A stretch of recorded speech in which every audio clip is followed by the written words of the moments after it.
Little blisters are starting to form in here. Yeah. Why do you get kind of a burning sensation in there? Can you explain that to me?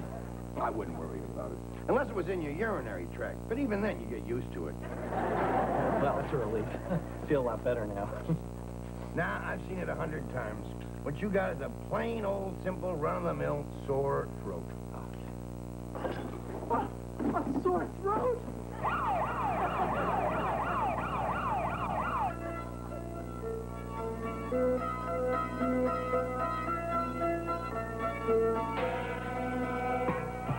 And in the place where you live, now think about direction, wonder why you haven't now. Stand in the place where you were, now face west. Think about the place where you live, wonder why you haven't people. Stand in the place where you live, now face north. Think about direction, wonder why you haven't.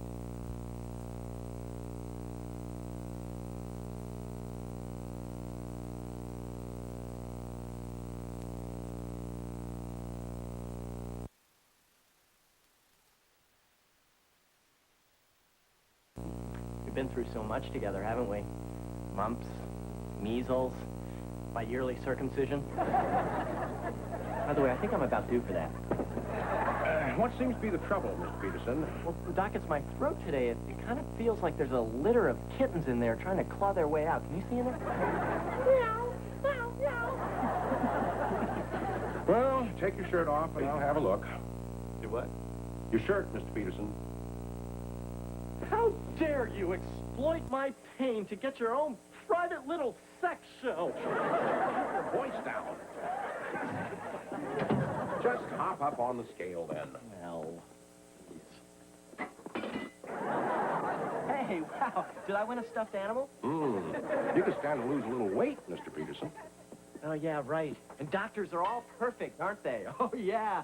Oh, boy, they don't drink like fish or smoke like fish or do drugs like fish. Oh, no, they're perfect. Believe me, Doc, I'll outlive you by a decade. Oh, I'm winded. I'm sorry. Sometimes when I put more than 4 sentences in a row, I tend to black out. I was wondering where that got to. Say, What is it, Doc? You can be straight with me. Does it have something to do with my rear? It's your tonsils, Chris. I'm afraid they're inflamed. In fact, they're worse than I've ever seen. You weren't swallowing fire or anything like that recently, were you? Geez, I wish. Well, I'm afraid your tonsils will have to come out. Oh, my God. Oh, and I had so many plans. I wanted to have children. And now my voice will get high and I'll sprout breasts and sit around all day in lingerie. Not that that would be the worst thing in the world, but you understand what I'm saying. Mr. Peterson, a tonsillectomy is a very simple procedure. Well, Doc, what would happen if I just left them in? They would continue growing until they became full-sized human beings with personalities of their own, one good, one evil. Just kidding. That's just a little story I tell to make the children cry. Okay. Well, then are you saying the operation is perfectly safe? Well, no surgery is 100% safe. Okay, well, what are my chances, Doc? And keep in mind, I have a very weak bladder. I'd say you have a 99.999% chance of survival. Let me work that out. Mr. Peterson, that means there's only a 0.001% chance of complication. Exactly. I'm a dead man.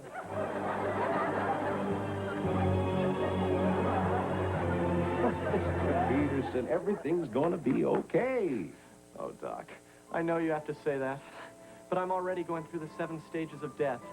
First denial, then anger, then hunger, and then Sleepy and Doc and Donner and Blitzen.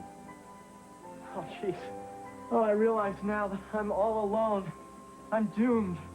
Oh, isolated from the rest of the world, like a free-floating blob of cellulite cast adrift in a sea of cotton candy soaked in dog saliva. Which is so ironic because dogs are allergic to cotton candy. Except, of course, the poodle. Oh, why me? Why me? I'm so young. I'm so innocent. I'm so chocolatey.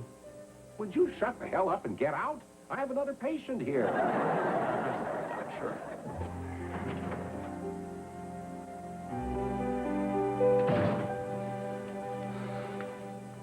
Good morning, Mom. Morning, Dad. Oh, how are you, dear? Oh, I'm fine. You know, my slacks are neatly pressed and not a hair is out of place, and sports is fun. Oh, who am I kidding? I can't continue with this charade. Oh, Mom, Dad, what would you do if I was no longer around? Don't tease us, boy. Okay. Let me try to get through this without weeping. That would be a first. Okay, here it is. I've just come from the doctor, and, I mean a real doctor, not one of those pimps like Dr. Detroit. And, well, it seems that I'm gravely ill. And, well, they have to go in, and they have to delicately, remove my precious, bulbous, pus-filled tonsils.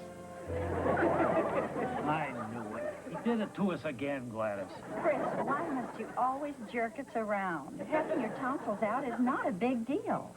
Well, they got to you, didn't they? Sure. Told you how to act so you wouldn't scare me out of my underpants, huh? Crying out loud, Chris, as much as it hurts me to say it, you're going to be fine. Now, sure, Dad. Let's all play steeped in denial. Come on, don't you understand? I'm being honest with you here.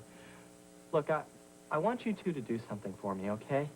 If something should happen and, well, I'm not able to enjoy life the way I'm able to now, like, well, being able to eat as many Fritos as I like, or pulling ticks off the cat, or watching bananas get those little brown spots on them. If I can't do that anymore, I want you two to pull the plug. Trust us, we'll insist. And I want an open casket. Unless, of course, I die with a face like this. All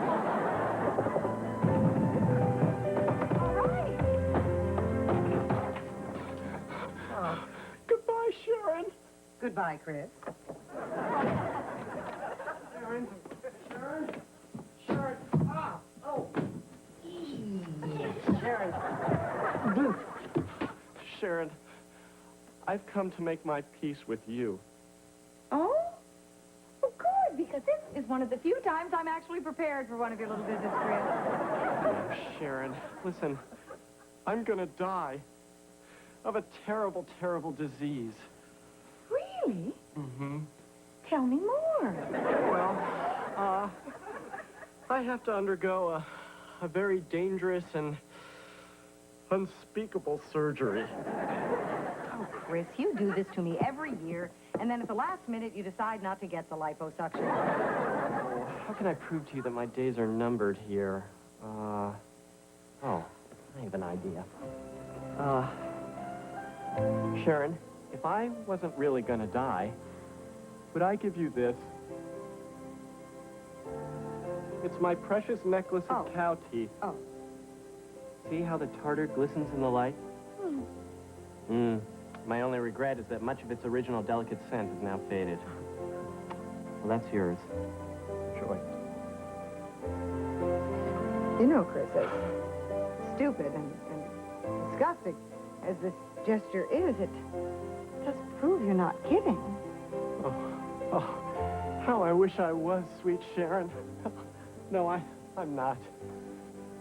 I'm here because, well, I want you to know that I'm sorry for all the minor inconveniences that I may have caused you. I truly am. Well, Chris, I forgive you. Just as I'm sure you're sorry for being such a colossal bitch to me and everyone else for lo these many years. Well, I wouldn't go quite... Oh, God, how I need to hear you say it. Okay. Yes, I am. Sharon, before I go on through to the great behind, I have one final request. What? I really need a hug. Oh.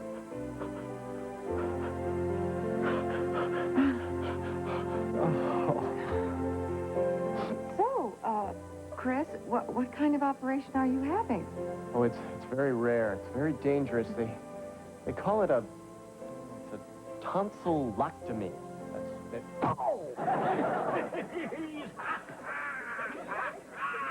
Oh, God.